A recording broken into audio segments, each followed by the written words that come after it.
সামান্য পরিমাণ সয়াবিন তেল দিয়ে দিলাম। এবার ডিমটা দিয়ে ভাজি করে নিব।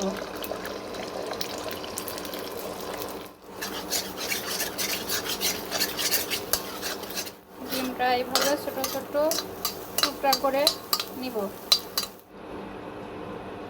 সামান্য একটু তেল দিয়ে দিব। হাফ কাপ পেঁয়াজ দিয়ে দিয়েছি তেলের উপরে। হালকা ব্রাউন কালার করে শুকনো মশলাগুলো দিয়ে দিব। হাফ চামচ লবণ দিলাম, সামান্য একটু পানি দিয়ে দিলাম, হাফ চামচ মরিচের গুঁড়া দিয়ে দিলাম, হাফ চামচ হলুদ গুঁড়া দিয়ে দিলাম। এটা ভালোভাবে মিশিয়ে দিব। মশলাটা ভালোভাবে কষিয়ে নিয়েছি। এবার ছোটো টুকরো ডিমগুলো দিয়ে ভালোভাবে নেড়ে নেব। সামান্য আর একটু পানি দিয়ে দিব। সামান্য একটু পানি দিব।